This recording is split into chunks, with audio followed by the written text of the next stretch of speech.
Fresh Morning. Da Fresh Morning. Vous êtes sur les 104.5 Urban FM, la station urbaine dans le Da Fresh Morning. Je n'ai initié un concept de booster les jeunes entrepreneurs. Tu as appelé ça comment? Découvrons nos saveurs locales. Non, on a appelé ça business de chez nous, à tester, goûter, découvrir et redécouvrir. Parce que comme vous le savez, l'émission va en vacances dans 9 jours. Il nous reste 9 jours. L'émission va en vacances dans 9 jours. Et donc, pendant la période des vacances, on avait envie de partager avec nos auditeurs des business faits par des jeunes Gabonais qu'on aime beaucoup ou que l'on trouve très, qui ont beaucoup de potentiel. Donc, pour l'avenir, c'est pour ça qu'on parle de tester, découvrir. Donc, on va pas uniquement parler de nourriture, on va parler de mode aussi, on va parler de déco, on va parler de plein de choses. Donc, on va vous présenter 10 entrepreneurs c'est les coups de cœur d'Urban FM et on va vous laisser toute la période des vacances pour aller découvrir leurs œuvres. Voilà. D'accord, aujourd'hui, ce matin, on reçoit Nyangui Diane Trifen. C'est ça? Oui, c'est ça. Bonjour Diane. Bonjour. Comment tu vas? Je vais bien, merci. Il y a la forme? Ça va. Alors, toi, tu es entrepreneur. C'est ça. Dans quel domaine? Dans le domaine de la maroquinerie. C'est quoi la maroquinerie? J'entends souvent le mot là. Oui, beaucoup de gens déjà ont du mal à prononcer le nom. La maroquinerie, c'est un métier d'art manuel, pour résumer. C'est un métier à la base qui était utilisé avec lequel on utilisait du cuir qu'on appelait le maroquin, donc le cuir de chèvre ou de bouc. Donc ce maroquin était teint avec des épices orientales, d'où sa couleur rougeâtre, qui était utilisée pour fabriquer des accessoires, notamment des sacs ordinateurs, des cartables pour aller à son lieu de travail, pour la vie du quotidien. Ah, mais c'est aujourd'hui que je comprends ça. Ça n'avait rien à voir avec le Maroc. Si aussi parce que c'est un métier qui tient ses origines du Maroc. C'est-à-dire que les Marocs sont vraiment pionniers dans le tannage du cuir. Voilà.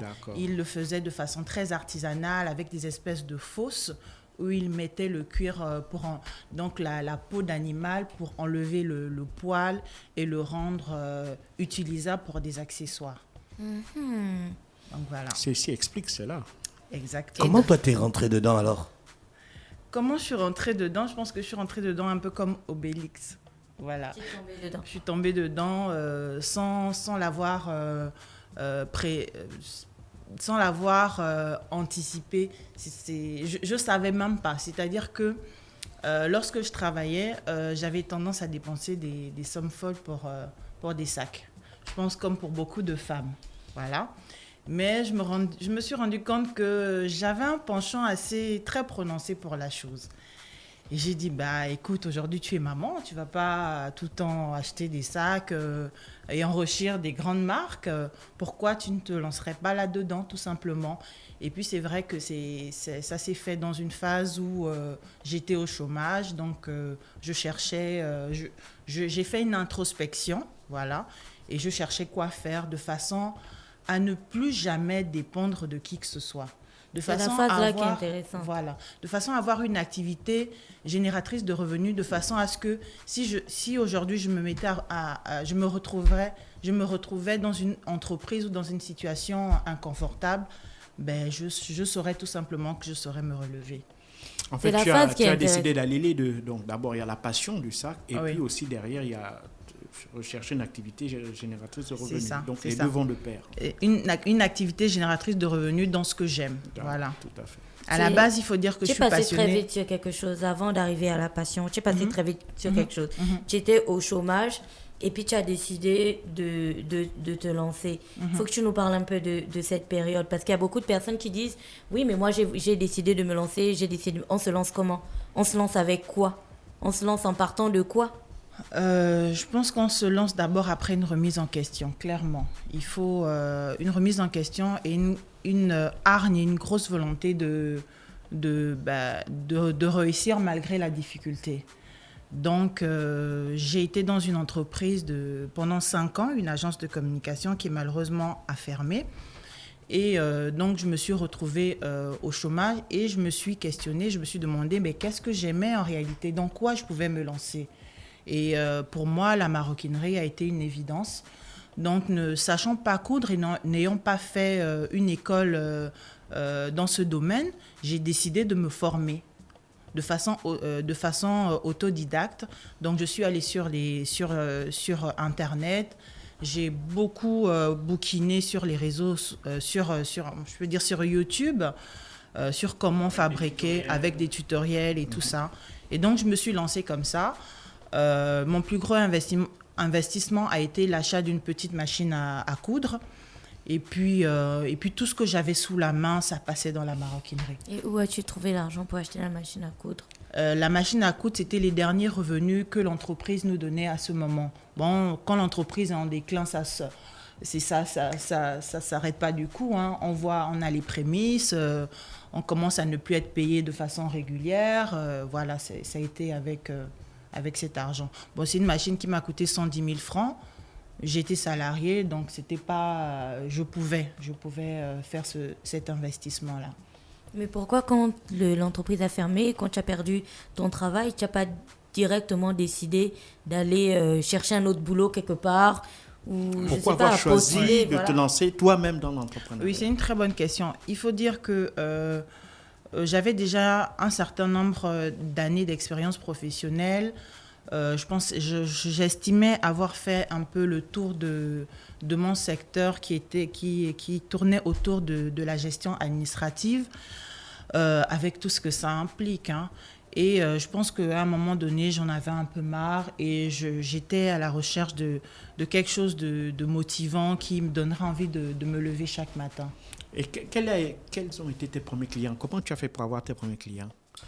Mes ça premiers... a été facile Non, pas du tout. Déjà, il faut dire que j'estime quand même avoir eu beaucoup de courage et de bagou pour me lancer dans un univers que je ne connaissais pas du tout. Mais je ne sais pas comment l'expliquer, mais j'étais convaincue. Je savais. C'est-à-dire que pour beaucoup de choses dans ma vie, j'ai eu des doutes. Est-ce que ça va marcher? On se remet en question et tout. Mais pour la maroquinerie, pour moi, c'était comme une évidence. Et dès que j'ai eu ce déclic, de savoir que c'était une évidence, je me suis dit, je ne peux que... Ça va marcher, je vais y arriver. Et puis on est encore dedans. Quand tu nous racontes, on dirait une histoire parfaite. Tu achètes la machine, tu fais les sacs, tu vends. Le premier sac ressemblait à quoi? Est-ce qu'il n'y a pas eu des trucs qui étaient horribles et tout non, ça? le premier sac ressemblait à rien du tout. C'est vrai. Parce qu'à la base, déjà, quand j'ai commencé... Quand on regarde ces sacs-là, ils sont vraiment beaux. Quand j'ai commencé à coudre, j'avais une façon de coudre, je peux l'appeler façon couturière. Voilà. Je prenais du tissu, j'essayais d'assembler, de comprendre les principes, comment arriver à un produit fini potable. C'était pas ça.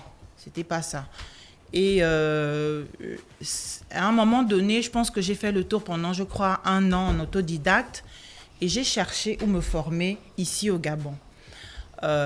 C'est important comment on dit, la connaissance est important. Quand on ne connaît pas, franchement, on peut se retrouver dans des situations difficiles. Et je ne savais pas qu'il y avait des écoles normalement qui formaient au Gabon. Et ne sachant pas, j'étais en train de vaciller un peu partout. Et je me suis retrouvée sur une page d'une dame qui fait les sacs. J'aime toujours ce qu'elle fait. Et je lui ai envoyé un message sur son Messenger pour demander « Est-ce que vous pouvez me former ?» Bon, la dame m'a dit « Écoutez, je suis en réunion, je vous rappelle après mon retour. » Je me suis dit « Ça dort. Je ne peux pas attendre que la dame revienne de son voyage, etc. » Et je suis tombée sur une autre entreprise à l'époque, Bottier Gabon. Je pense que beaucoup de personnes connaissent. Oui, on connaît. Voilà, Bottier Gabon. Et je suis tombée sur j'ai fait une demande de formation. Donc, j'ai adressé mon courrier, j'ai demandé à l'entreprise, est-ce que vous pouvez me former, etc. Et bien sûr, ils ont accepté, mais moyennant un forfait mensuel. Je leur ai dit, c'est pas un souci, je trouverai les sous, je vais me battre, c'est ce que j'ai envie de faire. Au début, ils étaient sceptiques, ils ne voulaient pas, parce que quand on forme les gens, on forme nos concurrents aussi, il faut le dire clairement. Mais je leur ai montré que j'avais vraiment envie de faire ça. Et il y a un monsieur qui a cru en moi, monsieur Letadi Elvis, qui est un bottier. Donc, un bottier formateur qui forme à Basile Ondimba, qui a accepté de m'apprendre tout ce qu'il pouvait. Et j'ai été comme une éponge, j'ai vraiment essayé de prendre au maximum et je lui en suis tout ça a pris combien de temps? Ça a été un long processus. J'ai eu le déclic en 2017. Donc, je me suis auto-formée, je pense, pendant 1 an environ. Et après, j'ai commencé à faire des recherches. J'ai été maintenant à Bottier-Gabon. J'ai fait une courte formation de 3 mois. Mais je pense je suis allée jusqu'à 4 mois parce que j'ai essayé d'apprendre un peu les prémices dans la partie fabrication chaussures. Pas parce que je voulais fabriquer des chaussures à la longue, mais pour savoir, pour avoir vraiment une vision d'ensemble sur comment est-ce que ça se passe dans le cas de figure où j'employais des gens pour... et tout ça, tu n'avais pas de revenus et tu avais un enfant? Il faut pas se cacher. Hein. J'avais une petite fille et je suis en couple et je n'ai pas pu être soutenue par ma famille. Bon, après, je n'aurais pas demandé quoi que ce soit, mais j'ai été soutenue par mon compagnon qui a accepté de payer le montant que demandait le formateur pendant cette période. C'est ça c'est ça, et c'est lui qui m'a aussi beaucoup soutenue dans cette démarche-là. Tout à fait. Et donc aujourd'hui, tu as tes propres produits. Exactement. Ça se décline comment tes produits en général? Comment s'appelle ta marque? Ma marque, déjà, c'est Nyangui Création. Oui, j'aimerais faire la différence. L'entreprise, c'est Nyangui Création. D'accord. Beaucoup de gens m'ont dit, mais écoute, va sur Nyangui Design. Non. Bon, ok. J'ai dit non, moi, c'est Nyangui Création. Ils savent toujours tout ce qu'il faut pour les autres. Voilà. Hein. Eux-mêmes, ils n'ont jamais rien fait dans la vie. Voilà. Nyangui Création parce qu'on veut vraiment être autour de la conception et de la création. D'accord. Voilà. Il y a des gens qui s'appellent Nyangui tel design, mais qui vont demander à des créateurs de créer, etc. Voilà. On a vraiment voulu garder ce nom. Donc, le nom de l'entreprise, c'est Nyangui Création et le nom de la marque, c'est Nyangui. D'accord. Les gens me disent pourquoi Nyangui, je leur dis pourquoi pas. C'est tout simplement. Nyangui, c'est mon nom de famille. Voilà. Ça veut dire quoi? Ça vient de quelle province? Nyangui, c'est de Langounier. C'est le serpent? Non, c'est pas le serpent, c'est le Langounier. Il y a Nyangui de Mouila et de la Nyanga.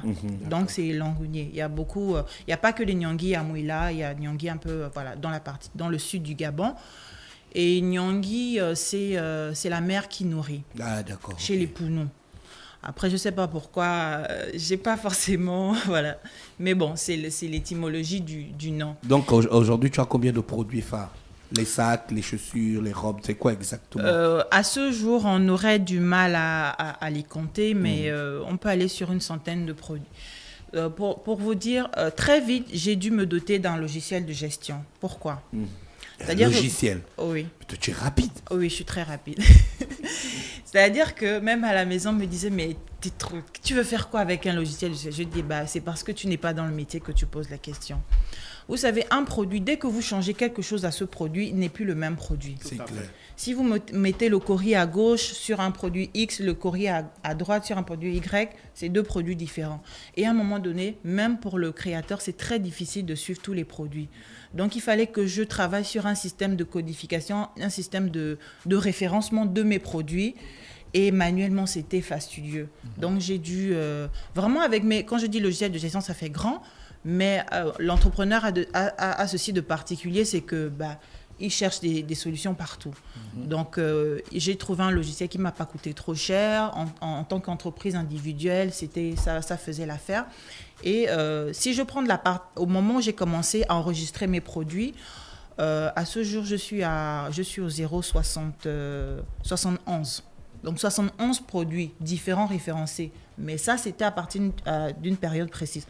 Donc, on peut dire qu'on a exploré une centaine de produits différents. D'accord. Alors, les prix varient de combien à combien exactement? Et est-ce que, à qui est-ce que vous vendez exactement? Et est-ce que si un client vient et demande quelque chose en particulier, par exemple, je suis Urban FM et ici, par exemple, il faut des sacs pour protéger les caméras. Est-ce que si on vient et on vous dit qu'on veut un sac pour protéger les caméras, vous pouvez nous créer ce sac-là sur mesure ou on prend juste ce que vous avez? Exactement. Il faut dire ce que nous, on a de particulier à Nyangui Création, c'est que on a voulu garder le mot création parce qu'on a voulu être à la base même de la conception du produit. Il y en a qui font de la customisation, c'est-à-dire qu'ils prennent le produit et qui mettent du tissu, mais c'est beau, hein, le rendu est intéressant. Mais nous, on va jusqu'à à la conception même, c'est-à-dire qu'on fabrique nos patrons, on imagine le produit. Bon, pour la plupart, j'imagine les produits, je les dessine ou j'essaie de sortir ou je m'inspire de certains produits, mais à la base, c'est nous qui créons le produit. Et quand on réussit à faire cet exercice, on est capable de créer beaucoup de choses. Aujourd'hui, on a des clients qui viennent nous demander des choses qu'on n'a jamais faites, mais on peut les faire. C'est-à-dire qu'on regarde, on visualise, on conçoit l'échantillon, on montre au client. S'il valide l'échantillon, à ce moment, on le décline en plusieurs. C'est un peu ça également notre force, on va dire. Et Nyangui Création, aujourd'hui, c'est combien d'employés? Nyangui Création, c'est... on va parler, on a un prestataire, un apprenti et une stagiaire. D'accord. Donc, en termes de ressources humaines, on va dire qu'on a un effectif de 4. D'accord. Oui. Vous avez un showroom? Oui, nous avons des bureaux ateliers, voilà, avec showroom, effectivement, du côté de Ancien Sobraga. Voilà. Et donc, vous utilisez quoi? Le cuir et le pagne? On utilise... à la base, on a démarré avec le pagne, parce que le pagne est très apprécié et en vogue et tout. Mais on veut laisser cours à notre créativité et on utilise beaucoup de matières telles que le jean, le sky, le cuir. Et aujourd'hui, on a essayé d'utiliser du raffia par cette proposition, par exemple, que voilà, on vous a montré. Mais j'aimerais faire un petit clin d'œil dessus et dire que le petit test avec le raffia qu'on a fait, il n'est pas encore très... Très élaboré? Non, pas élaboré. Très apprécié, malheureusement. C'est-à-dire que quand on faisait des produits, les gens nous disaient, parce que si on va utiliser du pagne qu'on a acheté au Ghana, les gens pensent que c'est un produit qui revient du Ghana. Et donc, c'était une grosse frustration en se disant, mais nous, on prend autant de temps pour fabriquer le produit et ils ne nous rendent pas notre travail. Donc, on s'est dit, mais quelle matière qu'on peut utiliser pour représenter le Gabon? Malheureusement, au Gabon, on n'a pas de tissu. Le seul tissu qu'on a, c'est le raffia, qui n'est pas encore mis en valeur comme il faut et qui ne fait pas encore l'adhésion de la majorité des Gabonais. Ces produits raffia, on va les mettre sur un site à l'international et on se rend compte malheureusement que le raffia est plus apprécié par les Occidentaux à l'extérieur que par les Gabonais eux-mêmes. C'est tout ce... voilà. Quel est exactement ton rêve en tant que créatrice de Nyangui, quand tu vois tes créations qui sont aujourd'hui à l'international déjà et puis portées par plusieurs personnes, le ministre des PME de l'époque, Madame Carmen Madame Carmen Dao, je l'ai vu avec certaines de tes créations. Aujourd'hui, quand tu vois ça, quelque chose qui est sorti de ta tête dans le moment le plus sombre de ta vie, quel est ton rêve? Où est-ce que tu veux aller? Où est-ce que tu veux emmener Nyangui? Ce serait à quel niveau que tu te dirais, là, je suis contente de moi? Nyangui rêve très loin. C'est-à-dire que nous, à la base, l'artisanat a été le moyen le plus accessible de commencer notre rêve, parce qu'on le fait nous-mêmes, avec nos mains, avec nos maigres moyens. Mais on est dans un processus de développement où on rêve d'être le prochain Chanel du Gabon, le prochain Dior du Gabon. On le dit clairement. Et pour nous, on est convaincus que c'est l'artisanat qui va nous amener à ça, parce qu'on est dans un environnement où on n'a pas forcément accès au financement, mais conséquent, pour dire que voilà, on voit une jeune dame qui a du potentiel, on lui remet une enveloppe de temps, parce que derrière, il y a une vision, parce que derrière, il y a une vraie stratégie pour amener le Gabon à un niveau wow, quoi. Et tes produits sont accessibles au grand nombre? On peut dire que nos produits sont accessibles. Déjà, il faut dire que la maroquinerie, quand on ne se cache pas, c'est le secteur du luxe, qu'on ne se le cache pas. Après, avec le wax et tout, c'est une activité qui a un peu baissé en gamme pour pouvoir être accessible à tout le monde. Et donc, quand je dis secteur du luxe, pour fabriquer, c'est beaucoup d'investissement. Il y a l'achat de la matière première qui coûte excessivement cher au Gabon, d'où on est obligé de côtoyer l'Afrique de l'Ouest, etc. Et il y a le temps mis également sur la fabrication d'un produit. Et donc, ce travail, on ne peut pas le brader en réalité. Ceux qui le bradent, c'est ceux qui ont un modèle économique qui le permettent. Au Gabon, on n'a pas ce modèle économique. Au Gabon, tout coûte cher. La marchandise, pour qu'elle arrive déjà au Gabon, la matière première, le sky et tout, la colle, etc., ça coûte excessivement cher. Tout le monde n'a pas les moyens. Il faut dire qu'en réalité, tout le monde n'a pas les moyens de se lancer dans la fabrication artisanale, pour dire clairement. Parce qu'un produit qui a un coût de revient de 20-25 000 francs, avec tout ce que ça implique, si vous avez un local, vous payez des gens, etc., vous ne pouvez pas le vendre à 30 000. Vous êtes obligé de le vendre à 40, 45, 50 000 francs. Et là, ce n'est pas tout le monde qui a ce portefeuille-là, malheureusement. D'accord, disponible à Libreville. Vous êtes basé à Libreville, dans quel quartier? Nous sommes basés à Ancien Sobraga, derrière l'ambassade du Nigeria. D'accord. Et si je n'ai pas bien répondu à la question, il faut dire que nos produits, pour essayer de toucher une plus grande cible, varient de 2 000 francs à 50 000 francs. C'est accessible. Rentrée scolaire, est-ce qu'on peut avoir des cartables dans plusieurs établissements scolaires de Libreville en Nyangui Création? Oui, on y pense. On est dessus. Déjà, on a lancé une petite promotion de sacs à dos personnalisés avec les prénoms des enfants. Voilà. Et puis, on donne la possibilité aux gens de précommander, c'est-à-dire qu'ils nous envoient 20 600 francs, donc avec les frères Telmoni. Ils font leur acompte de 20 000 francs. Et puis, à la livraison, ils payent les 15 ou les 20 000 francs à solder selon le modèle choisi, etc. Un numéro de téléphone pour vous contacter? 077 90 92 35. D'accord, ça c'est le numéro de l'entreprise? Oui. D'accord, ok. Merci. Diane, on a fait le tour, hein? Je ne sais pas, sauf si vous voulez ajouter quelque chose pour nous dire au revoir. Oui, rapidement, j'aimerais dire qu'il faudrait que les pouvoirs publics encouragent le secteur de la mode, encouragent le domaine de la maroquinerie, parce que c'est un domaine pas encore très connu, sur lequel il faut énormément sensibiliser la population et les pouvoirs publics, et qu'ils encouragent en injectant de l'argent chez des personnes et chez des porteurs de projets crédibles, de façon à rendre fier le Gabon, tout simplement. Si demain, après-demain, je venais à vendre des produits made in Gabon, Nyangui, d'une qualité irréprochable, c'est le Gabon qui sera à l'honneur. On a tendance à penser que l'économie d'un pays n'est basée que sur l'agriculture, sur les secteurs, pétrole. Voilà, sur les secteurs primaires et autres, alors que la mode aussi peut apporter sa petite contribution à l'économie d'un pays. Et les Gabonais aiment s'habiller, qu'on ne se le cache pas. Donc pourquoi ne pas mettre en avant également ces secteurs en finançant des entreprises comme les nôtres? Voilà. Merci. Je rappelle qu'on recevait Nyangui Diane Trifen qui venait nous parler donc des entreprises Nyangui Création ce matin dans le DA Fresh Morning. On te souhaite de passer une bonne journée à l'écoute des programmes d'Urban FM. Merci beaucoup. DA Fresh Morning.